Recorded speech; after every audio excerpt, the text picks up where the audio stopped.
বিসমিল্লাহির রহমানির রহিম। রব্বিশ ইশরাহ লি সাদরি ওয়াইসির লি আমরি ওয়াহলুল উকদাতাম মিন লিসানি ইয়াফকাহু কাওলি। ফেসবুক বন্ধু, শিক্ষার্থী, অভিভাবক সবাইকে জানাচ্ছি আসসালামু আলাইকুম।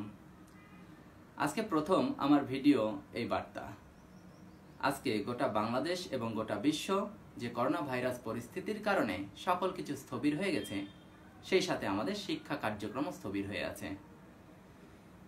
শিক্ষার্থী, অভিভাবক সকলের সবসময় অনুরোধ এবং তাদের তাগাদার কারণে, তাদের অনুমতি এবং তাদের পরামর্শক্রমে অনলাইন ক্লাসের ব্যাপারে আমাকে উৎসাহিত করে সকলেই।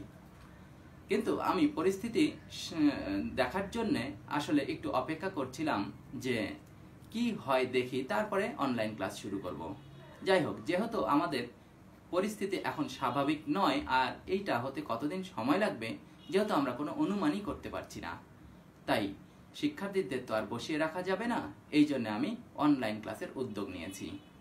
তো প্রথমত আমাদের একটু জানা দরকার যে আসলে এই অনলাইন ক্লাসের মাধ্যমে আমাদের কতটুকু উপকার হবে, কতটুকু অপকার হবে, বা এর জন্যে আমরা কি গৃহীত ব্যবস্থা নিতে পারি। প্রথম থেকেই আমি শিক্ষার্থীদেরকে মোবাইল, ইন্টারনেট এই আসক্তির ব্যাপারে বরাবরই আমি কিন্তু এটার বিরুদ্ধে ছিলাম। কারণ অভিভাবকদের কাছ থেকে মতামত নিয়ে যেটুকু জানতে পেরেছি, তাদের কাছ থেকে অভিযোগ শুনে যেটুকু জানতে পেরেছি, যে একজন শিক্ষার্থী মোবাইল এবং ইন্টারনেটে আসক্তির কারণে তারা অল্প সময়ের জন্য এই ইন্টারনেটে প্রবেশ করলেও দেখা যায় দীর্ঘ সময় তারা বিভিন্ন সাইট থেকে শুরু করে বিভিন্ন প্রোগ্রামে তারা এই ইন্টারনেটে আসক্ত হয়ে যায়, যা স্বাভাবিক পাঠক্রমকে ব্যাহত করে এবং এটা নিয়ে পারিবারিক মনোমালিন্যও হয়। এই জন্যে আমি বরাবরই শিক্ষার্থীদেরকে মোবাইল আসক্তি, ইন্টারনেট এবং ফেসবুকের ব্যাপারে আমি সবসময় বারণ করেছি।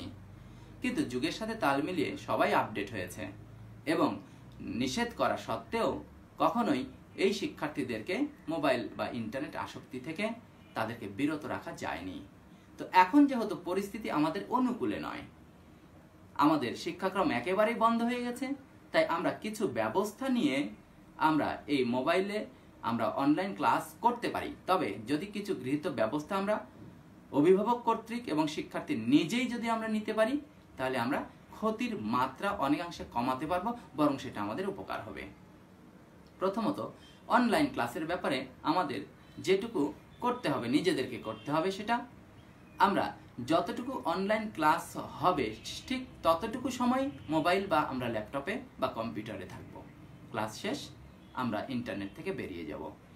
অভিভাবকদেরকেও এইটুকু সচেতন থাকতে হবে যে শিক্ষার্থী বা আপনার সন্তান যেন বেশিক্ষণ এই ক্লাসের বাইরে অন্য কোনো প্রোগ্রামে যেন অনলাইনে ঢুকতে না পারে, গেম, ফেসবুক এইগুলো যেন ব্যবহার করতে না পারে। এখন প্রথম কথা হচ্ছে যে আমাদের উপকার এবং অপকার দুটোই আছে, কিন্তু আমাদের কার্যক্রম চালাতে হবে। এর জন্য আমাদের যে কাজটুকু করতে হবে, প্রথমত আমি অনলাইনে আজকে থেকে ইন্টারমিডিয়েট অর্থাৎ আমাদের দ্বাদশ শ্রেণীর ক্লাসগুলো আজকে থেকে আমাদের আপলোড হবে এবং আজকে রাতের মধ্যে হবে ইনশাল্লাহ। এবং তোমাদের এখানে যে কাজটা করতে হবে, আমাদের নিকুঞ্জ কেমিস্ট্রি অনলাইন সেকেন্ড ইয়ার নামক একটা গ্রুপ খোলা হয়েছে।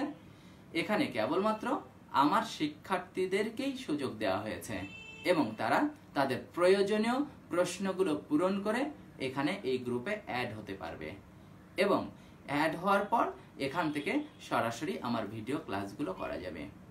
তো সেই আমরা প্রতিনিয়ত আমরা এই ক্লাসগুলো যতদিন পরিস্থিতি আমাদের স্বাভাবিক না হয় আমরা এই ক্লাসগুলো করতে থাকব এবং এই ক্লাসগুলোর সাথে সাথে আমাদের ক্লাসে যেভাবে পাঠ্যক্রম চলছিল, আমি শিক্ষার্থীদেরকে আগেই বলেছি যে আমি স্বাভাবিক ভিডিও ক্লাস নিয়ে আমি ক্ষান্ত থাকবো না। আমরা ক্লাসে যেভাবে পড়াগুলো ক্লাসে আমরা পড়া ধরি সেটা হয়তো বা সম্ভব হবে না, কিন্তু আমরা হোমওয়ার্ক এটা অনলাইনেই আমরা চেক করব।